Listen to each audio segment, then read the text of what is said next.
It always starts with something small, doesn't it? One offhand comment, one weird look, one moment that should have raised red flags. But you just brush it off because family. And when it comes to my family, brushing things off was practically a survival instinct. My name's Luke, I'm 28, and for most of my adult life, I've kept my head down. I never made waves.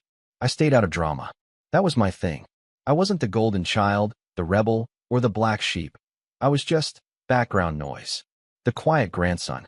The one who showed up at every family function, smiled politely, asked about people's jobs and kids, then slipped away before dessert. It was easier that way. But sometimes, being invisible comes in handy. Especially when you're playing a long game. I guess I should back up. This story really starts with my grandfather, Pop. He was my mom's dad, a wiry old man with a gravelly laugh and more patience than anyone I've ever met. The kind of guy who could fix anything, grow anything, and somehow find peace sitting on the same porch swing for 40 years. He didn't say much, but when he did, people listened. Pop owned a small cluster of properties outside the city. Nothing flashy, but the kind of land that had grown more valuable with each passing year as the suburbs crept closer. One of those properties was where he lived. A modest but charming house with a wraparound porch, a little garden out back, and a massive oak tree that practically defined the skyline. That house meant everything to him. He built it with his own hands in the 70s. Raised my mom in it. Watched her grow up, watched her leave, watched her fall apart a few times, and still kept that door open for her. And for me, that house was a second home. I spent summers there, winters too, when things at home got tense. He never said it out loud, but I knew he saw through the chaos in our family. He knew how my mom let people walk all over her. How my dad only ever showed up when there was something in it for him. How my sister, Amanda, could turn on a dime from sweet to venom if it got her ahead. And yet, Pop never tried to change anyone. He just observed. Waited. I guess that's where I got it from. When Pop passed away last spring, it hit me harder than I expected. I was the one holding his hand in hospice. The one who handled the funeral arrangements. The one who stood up and gave a eulogy while Amanda fake cried into tissues she didn't need. My mom was a wreck, understandably, but my dad? He barely said a word. Just stood near the back, arms crossed, scanning the room like he was waiting for someone to hand him a check. I remember thinking, what are you even doing here? Then came the reading of the will. Pop had a lawyer, a no-nonsense older guy named Mr. Bennett who looked like he hadn't smiled since the Cold War. We all gathered in his office. Mom, Dad, Amanda, and me. Amanda was dressed like she was heading to a brunch with Real Housewives, full makeup, giant sunglasses on her head, tapping away at her phone like the outcome was already decided. I was sitting next to her, quiet, watching everyone. I noticed the little things, how Dad perked up every time the word property was mentioned, how Amanda subtly leaned forward whenever Pop's house came up, how my mom just looked tired. So tired. And then Bennett read the line. To my grandson Luke, I leave the residence located at. I didn't even hear the address. My brain stopped working. I blinked. Once. Twice. Amanda's head whipped toward me. My dad's lips parted like he was going to say something, but nothing came out. My mom let out a little gasp and then put her hand over her mouth. Pop left the house to me. Not the family. Not to be shared. Just me. I didn't understand it at first. I didn't even want it, honestly. But the more I thought about it, the more it made sense. I was the only one who ever truly loved that house. Not for its value, but for what it meant. I had memories in every room. I knew how to fix the squeaky floorboard near the kitchen. I knew which part of the garden got too much sun. It wasn't just a house. It was his house. Our house. Mr. Bennett explained the transfer process and what I needed to do to take ownership. And that's when the air shifted. Amanda smiled, too wide, too calm.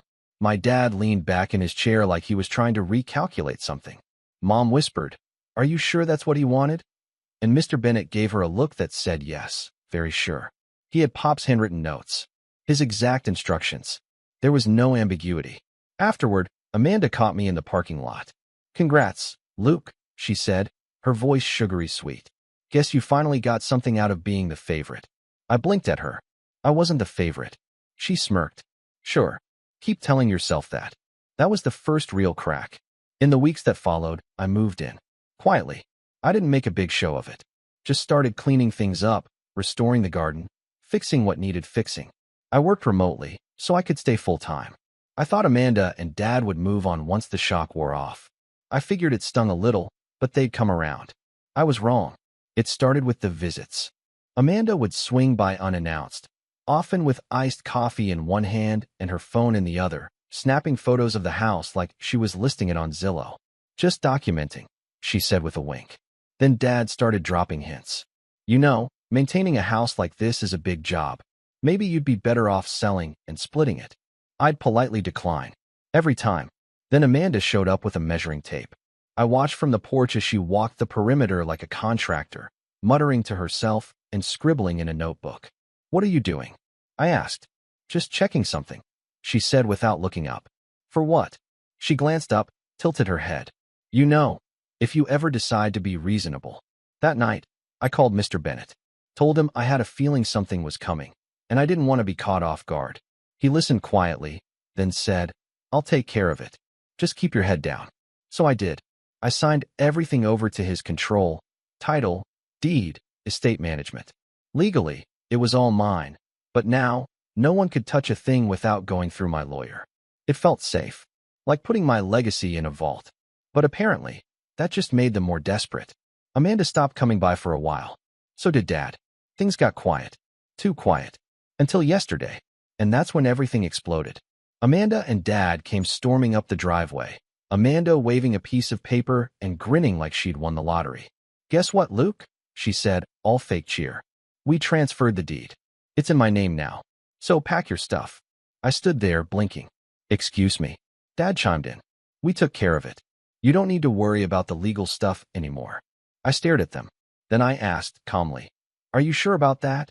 They exchanged a glance, like they hadn't expected resistance. Amanda's grin faltered just a little. 2 days later, they came back. With a locksmith. And that's when things really started to get interesting. But I'll get to that. The thing about people like Amanda and my dad is, they only smile when they think they've won.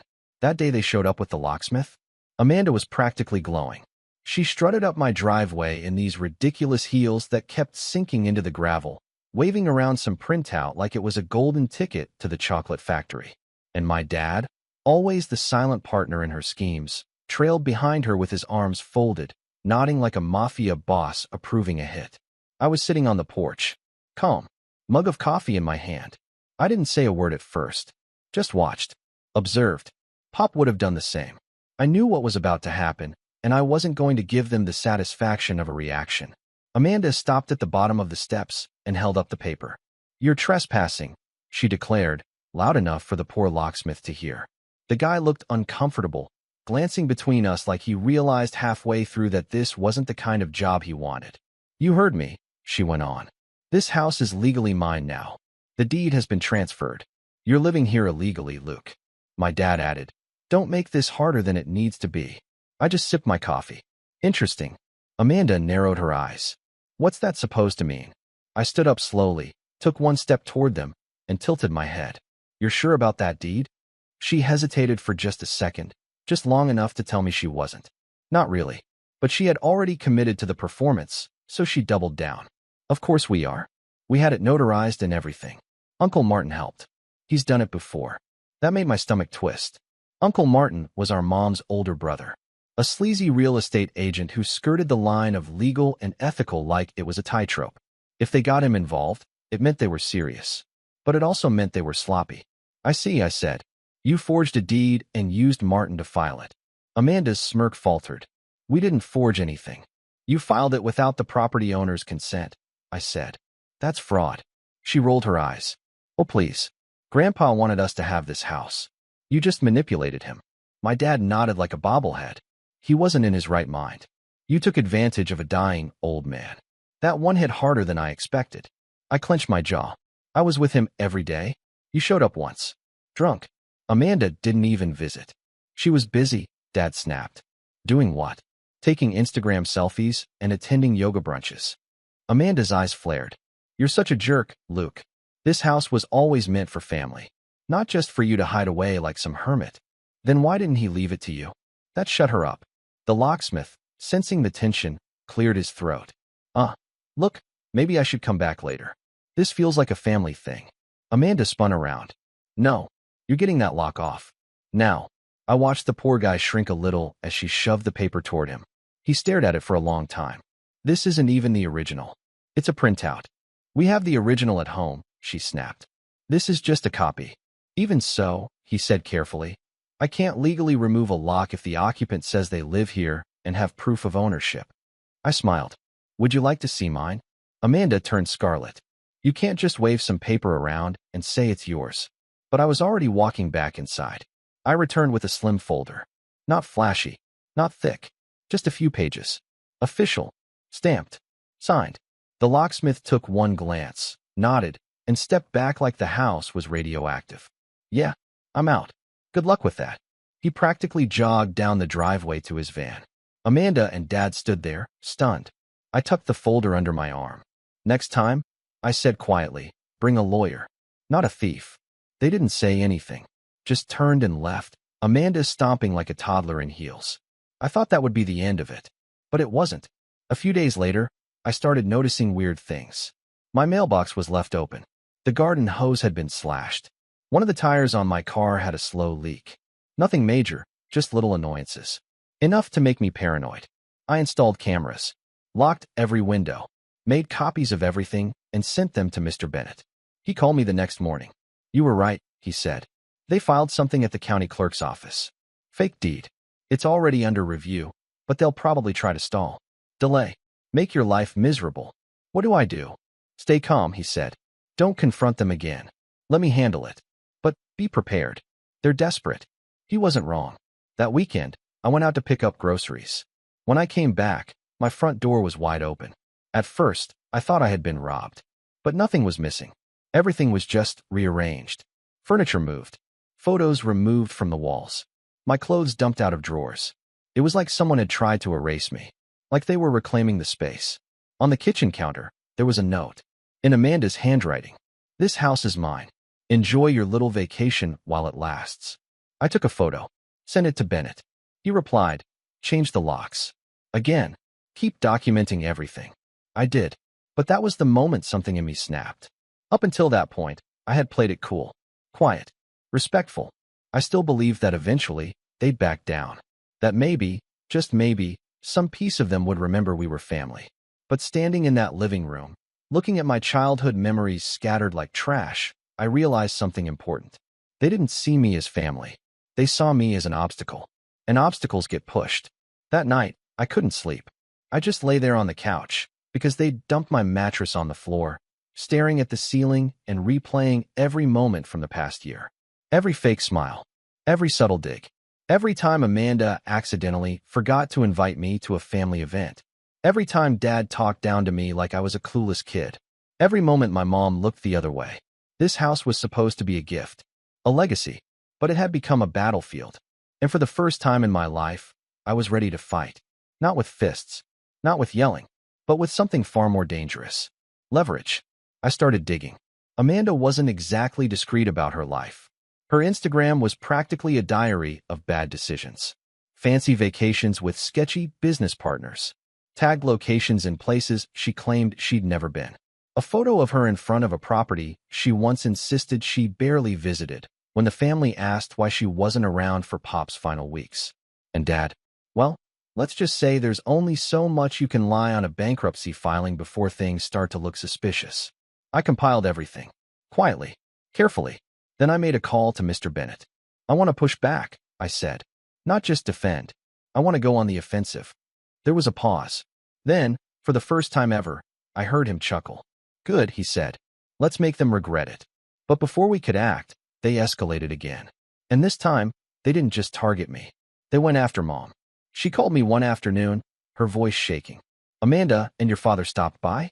They said you're evicting them from the family legacy. They said you're planning to sue everyone. What? They said you forged the documents, she whispered. That you tricked your grandfather. That you're trying to take everything for yourself. I felt my heart pounding. And you believe them? No, she said. I don't know what to believe anymore. That broke me a little. I had always tried to protect her, to keep her out of it. But they dragged her into the middle because they knew she wouldn't know how to respond. They're lying, I said. You know that. I want to believe that, she whispered. But I don't want this to tear us apart. I wanted to scream. It was tearing us apart. But not because of me. That night, I sat on the porch again. Same coffee mug. Same silence. Only this time, it wasn't peaceful. This was war. And they had no idea who they were messing with. I had documents, recordings, witnesses, and I had something they didn't. Patience. But what they did next, that blew everything wide open. And I wasn't ready. Not even close. It's a weird thing, watching your world unravel in slow motion. You don't even notice the seams at first. You think, I can handle this. You think if you stay calm, if you play it smart, if you just let them tire themselves out, it'll pass. But there's always a moment, one moment, when it hits you that the damage is already done. You've already lost something, even if you haven't figured out what yet. For me, that moment came on a rainy Tuesday afternoon. The kind where the sky hangs low like a warning and the world feels smaller somehow. I had just come back from running errands, groceries, dry cleaning, a quick stop at the bank to grab a certified letter Mr. Bennett wanted me to deliver, and I knew something was wrong before I even turned onto the street. There were cars in the driveway. Not just Amanda's ridiculous white SUV, but my dad's old BMW too, parked sideways, blocking mine. The front gate was wide open, swinging in the wind. My stomach dropped. I pulled over a few houses down and walked the rest of the way. That's when I saw it. The front door was open, not unlocked. Open. Amanda stood just inside, hands on her hips, like she was posing for a real estate brochure. My dad was in the living room, sifting through boxes I hadn't even unpacked yet. And next to him, God help me, was Uncle Martin. He was wearing this smug little smirk, talking on his Bluetooth headset like he was brokering a deal for a beachfront condo in Dubai. The moment he saw me, he held up a finger, like I'll be with you in a sec, and kept talking. What are you doing? I asked, trying to keep my voice steady. Amanda turned, absolutely beaming. You're late. We figured you wouldn't mind if we got started. Started with what? She walked over and handed me a crumpled piece of paper. It was some fake notice, typed up on what looked like a word template, full of legal-sounding gibberish. Something about eminent domain and restoration of rightful ownership. It wasn't real. I knew that. But it looked real enough to confuse someone who didn't know better. You broke in, I said louder now. We reclaimed what's ours, Amanda snapped. You've been squatting here long enough. I turned to my dad. You really let this happen? He didn't even look up, just muttered. Should have been family property from the start. That's when it hit me. This wasn't just about greed. It wasn't even about the house. It was about control. They hated that Pop had chosen me, that I'd been handed something they assumed was theirs by default. And now, they were rewriting history to make it make sense. I left without another word. I knew better than to try and reason with them when they were in that state. I called the police, thinking maybe, they'd intervene. But by the time officers showed up, Amanda had flipped the script. He broke in earlier this week and started squatting, she said, tears in her eyes. My grandfather left this house to the family. He's mentally unstable. We're just trying to make sure he doesn't hurt himself. It was masterful, absolutely unhinged, but calculated. And worst of all, she had documents. Fake, sure, but they were detailed. They even had a bogus letter from a psychiatrist saying I was displaying signs of paranoid delusions related to inheritance disputes. The officer looked at me like maybe I was the one lying. You're going to need to clear this up with the courts, he said. We can't make a call here without proof. Proof. As if I didn't already have a binder full of it. But at that moment, standing in the rain with a grocery bag soaking through and 2 cops questioning my sanity, none of it mattered. They had possession, and that was enough. I went back to my car, drove to a cheap hotel on the other side of town. I didn't even have the energy to call Mr. Bennett yet. I just sat there in the dim yellow light of a stained motel room, my clothes damp and my thoughts spinning. That night, I stared at the ceiling for hours. Not angry. Not yet. Just tired. For the first time in my life, I felt truly, deeply alone. Like I could vanish tomorrow and no one would notice. My mom had gone quiet since the incident. Probably overwhelmed. Or worse, starting to believe them. Amanda had turned from a bratty sister to a full-on predator. My dad had never loved me, not really. And Pop? He was gone. The only person who ever saw me. I hit bottom. Rock bottom. And maybe that's what I needed. Because the next morning, something changed. I woke up, showered, and sat at the little motel desk with my laptop. And I started writing. Not to vent. Not for therapy. But to document. Every incident. Every lie. Every piece of evidence. I laid it all out, chronologically, meticulously. I created timelines, attached photos, cross-referenced dates. I even uploaded old videos of Pop talking about the house, about why he wanted me to have it. It was like a dam breaking. I wasn't just fighting anymore. I was building a case. Mr. Bennett called later that day. "I got your photos," he said. "I've never seen someone so thorough." "I want to sue," I told him. "You'll win," he said simply. "But it'll take time. Months, maybe." "Then we start now." He paused, then said, "Actually, I might have an idea. Something quicker." It wasn't flashy. It wasn't even aggressive. Just a quiet, deliberate escalation. He filed an emergency injunction to prevent further activity on the property, construction, leasing, sale, anything. Then he triggered a legal motion to investigate the forgery of the deed. But the best part? He looped in a title insurance investigator, someone who loved this kind of mess. Within days, Amanda's fake documents started to unravel. Uncle Martin's name flagged a half-dozen previous property disputes, including one that ended with a quiet settlement for clerical errors. Suddenly, people were watching. Not just lawyers. Authorities. Amanda had no idea. Neither did Dad. I played it cool. Stayed silent. Let the pressure build. And in the meantime, something strange started happening. I started to heal. Not all at once, but little things. I reconnected with an old friend who offered their guest room. Got out of the hotel. Started going on long walks again. Cleared my head. I even started freelance consulting on the side. Something I hadn't done in years because I'd always felt like I wasn't good enough. But now I was too angry to feel small. I was discovering something Pop had always hinted at, but I'd never really understood until now. Power isn't loud. It's quiet. It's the person who listens instead of shouts. It's the one who documents, who waits, who prepares. Power is control, and control is knowing when to strike. That's when the email came in. From the county recorder's office. Subject line, urgent, fraudulent deed investigation update. And what it contained was the spark that would change everything. I must have read the email 10 times, just staring at the screen while the words soaked in. It was short, clinical, and free of drama, which, weirdly, made it even more satisfying. The investigation into the contested deed has confirmed multiple inconsistencies in signatures and notary records. A formal hearing has been scheduled. Interim property control will revert to the original recorded owner pending final judgment. Translation? They were caught. Amanda, my dad, Uncle Martin, they'd pushed their luck too far, and now the legal system was finally taking notice. It wasn't over yet, not even close, but this was the opening I'd been waiting for. The moment where the tide starts to shift. And I didn't want to just get justice. I wanted them to feel it. All of it. The betrayal. The humiliation. The blind, greedy arrogance of thinking they could walk into my life, rip out the one piece of my legacy that mattered, and smile while doing it. That email was the spark. But the setup? That was going to be art. I called Mr. Bennett that night. He was calm as always, but I could tell he was pleased. "They overplayed their hand," he said. "We'll get your house back, Luke. But if you want more than that, we need to go deeper." "I do," I said. "I want everything they've done on record." "Then let's start with Uncle Martin." The next morning, Bennett filed a formal complaint with the state licensing board for real estate professionals. It wasn't hard. Martin's name was already on a watch list, and our evidence, including the forged deed, false notary stamps, and that sketchy Word doc Amanda had shoved in my face, was the nail in the coffin. Then we filed a civil suit. Fraud, forgery, trespassing, emotional damages, property interference, the works.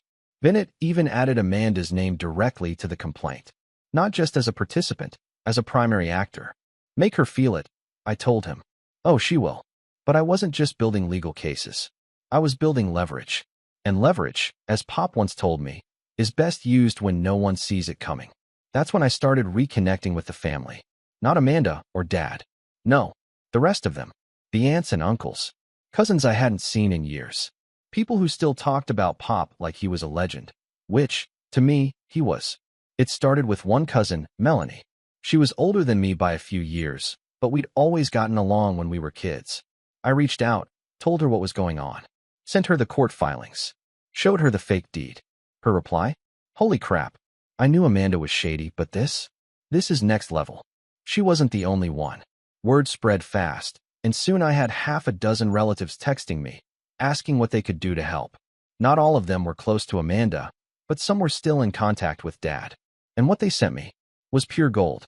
One of my cousins forwarded me screenshots from a group chat Dad was in, bragging about taking the house back and calling me mentally soft and too passive to fight. Amanda had written, "He won't do anything. He's weak. He let us in." That one stung, not because she was wrong, but because she used to know I wasn't. But she forgot something important. I don't fight loud. I fight quiet. And while they were out there flexing fake paperwork and high-fiving each other for breaking into a dead man's house, I was lining up a strategy that would hit them so hard they'd feel it in their tax returns. See, I remembered something else Pop used to say. When someone takes something from you, don't just take it back. Take back twice as much, and make sure they see you smile while you're doing it. So I decided I wasn't just going to reclaim the house. I was going to ruin their reputation. Financially, legally, socially, and I was going to do it with their own words. The cousin who had the group chat screenshots also happened to have access to some juicy info. Amanda had been applying for a business loan. Apparently, she was planning to open her own yoga studio/wellness cafe, and she had been using the property as collateral. Except, of course, she didn't own it. That was bank fraud. Bennett nearly choked on his coffee when I told him, "Can you get me those applications?" Already on it. He drafted up another motion, this time aimed directly at freezing any attempts to use the disputed property in financial transactions. It was obscure, but legal, a kind of temporary lien pending outcome of fraud litigation. We sent the freeze notice to every local bank we could find. That same week, Amanda's loan got denied. Then came the cherry on top. I reached out to a family friend who worked in local real estate and asked if he could run a discreet background check on Uncle Martin's listings. Two popped up with similar clerical inconsistencies. Bennett filed complaints with those owners, too, letting them know they might be victims of title fraud. By the end of the month, Martin was under review by the state board. And Amanda? Well, Amanda started losing followers. I didn't even have to do anything for that part. Her Instagram had been full of flashy posts about manifesting property wealth and how I inherited a $1.2 million estate by aligning with my truth. Once news started to spread that she was being sued for stealing that property, people turned. One of my cousins anonymously posted the court docket in the comments. Then someone else uploaded a screenshot of the fake deed with the caption, "This you?" She lost 2 sponsorship deals that week. But here's the part one haven't told you yet. The house. I never left it. I let them think I did. That rainy day when Amanda staged the fake takeover, I drove away, sure. I stayed at the motel. But before I left, I installed a hidden camera, one of those tiny pinhole ones Pop used to keep in his workshop for security, tucked right into the bookshelf behind the couch. It recorded everything.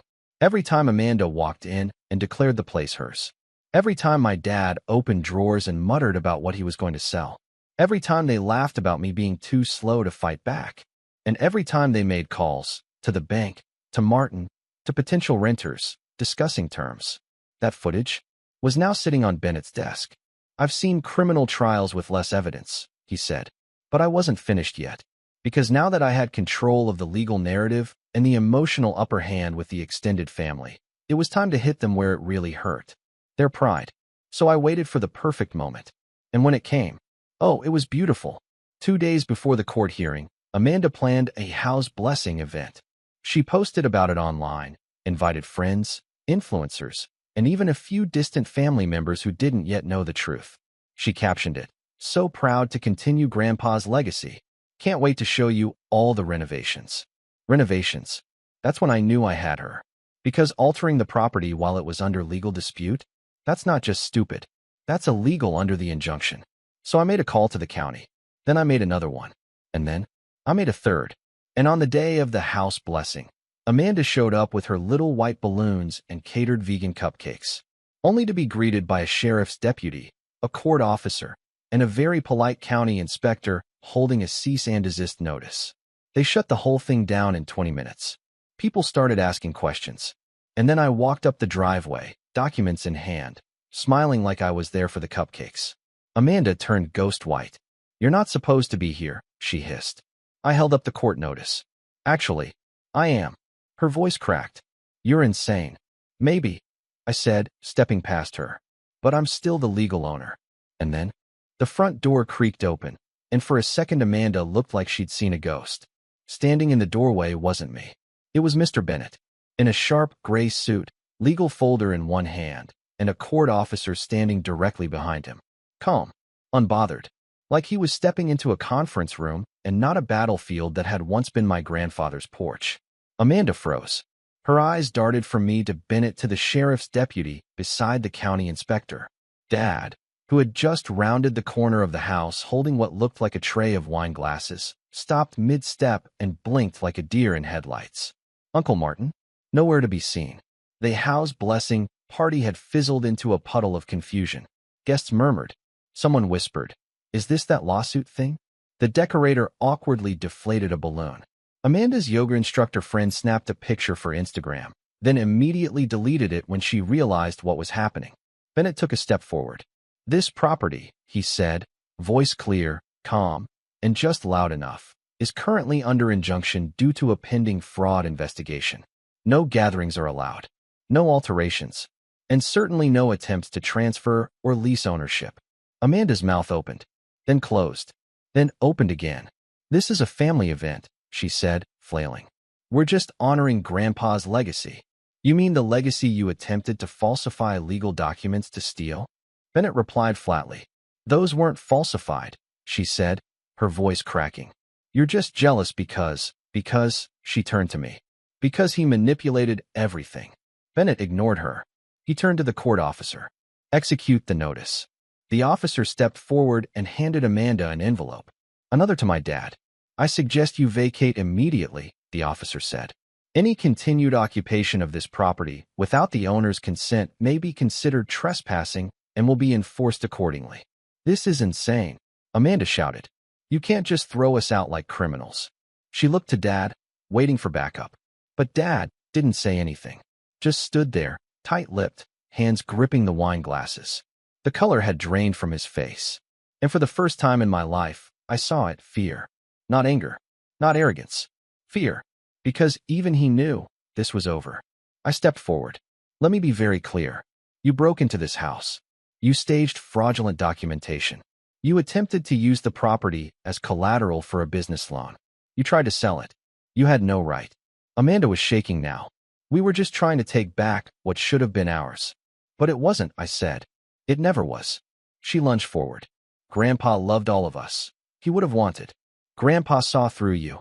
I snapped, my voice rising now. "He knew exactly who you were, Amanda. That's why he didn't leave the house to the family. That's why he left it to me. Because he saw who showed up when it mattered. And he saw who didn't." She flinched like I'd slapped her. For a moment, the silence wrapped around us all like fog. Then she whispered, "You think this makes you better than me?" "No," I said. "I know it makes me different." Then I turned away, and the deputy escorted them off the property. Amanda protested the entire way, loudly, the kind of performative rage that only someone deeply humiliated could muster. She made threats, promised lawsuits, said she'd expose me for who I really was, whatever that meant. Dad didn't speak, not once. He didn't even look at me as he got in the car and drove off without her. That night, the house was finally quiet again. For the first time in months, I walked the halls and didn't feel like a trespasser in my own life. I sat on the old porch swing Pop built with his bare hands and watched the sun set behind the oak tree. The air was clean. Still, Mr. Bennett came out a few minutes later. "I thought you might like this," he said, handing me a thick manila envelope. Inside was the final ruling from the judge. The hearing had been expedited due to overwhelming evidence. The property was officially, irrevocably mine. The fake deed was nullified. Amanda and Martin were being investigated by the state. Criminal charges were pending. Civil penalties were already accruing. And there was more. The business loan Amanda had applied for using the property as collateral? She'd already spent part of the advance through a shady third-party lender before the freeze hit, which meant default, which meant she owed money she couldn't pay. Fast. And Uncle Martin? His real estate license had been suspended pending a full audit. He'd quietly taken down his website and gone off social media completely. Rumor was he was preparing for a lawsuit of his own from one of the other property owners who discovered their deeds weren't entirely accurate. I wasn't interested in gloating, but I was interested in closure. So I wrote Amanda one final letter. Short. Simple. "I hope you understand now what this house meant to me. what Pop meant to me. You tried to take everything from me, not just property, but history, memory, peace. I didn't retaliate with lies or violence. I used the truth. You lost, and you earned it. We are not the same. I never heard back. That fall, I restored the garden, repainted the porch, fixed the broken fence Amanda backed into during one of her tantrums. I found an old journal of Pop's in the attic, buried under a pile of dusty photo albums. It wasn't long or full of wisdom, just notes, sketches, ideas, quotes he liked. One page caught my eye. Character isn't who you pretend to be in front of others. It's who you are when you think no one's watching. That's who I'm leaving this house to. It wasn't signed. It didn't need to be. That winter, I invited some of the extended family over for dinner. Cousins, aunts, people who hadn't stepped foot in the house since the funeral. We laughed, shared stories, passed around old photos. Pop's spirit was everywhere, in the walls, the garden, the swing. And now, it felt like he was finally at peace. They say revenge is best served cold, but I think they're wrong. It's best served quietly. No shouting, no fists, just facts and patience. And when it lands, it doesn't just win the fight, it ends it forever. So when Amanda's yoga studio went under and Uncle Martin's license was revoked and Dad tried to crawl back into my life only to find the door locked and the number changed, I didn't gloat. I didn't even speak. I just walked out to the porch with my coffee, sat on that swing, and smiled.